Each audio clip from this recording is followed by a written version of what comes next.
इस समय की सबसे बड़ी ब्रेकिंग न्यूज लुधियाना छावनी से आ रही है, जहां सिख रेजिमेंट ने विद्रोह कर दिया है।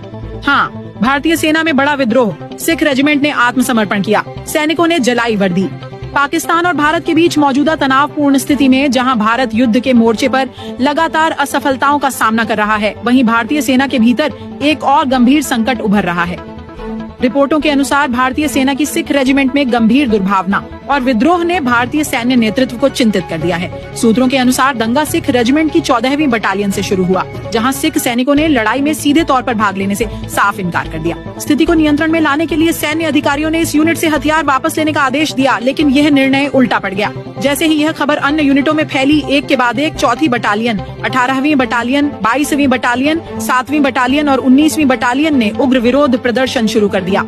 इस बीच दिल्ली में तैनात 124 सिख इन्फेंट्री बटालियन के सिख सैनिकों ने विरोध में अपनी वर्दियां जला दी और नारे लगाने लगे।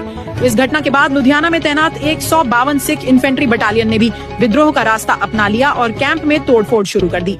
स्थिति को नियंत्रित करने के लिए भारतीय सैन्य, पुलिस और अन्य बलों को तुरंत बुलाया गया। प्रारंभ में हवा में गोलियां चलाई गईं, लेकिन जब भीड़ नहीं तितर बितर हुई तो गोलियां चलाई गईं, जिसके परिणाम स्वरूप कम से कम 5 सिख सैनिकों की मौत हो गई।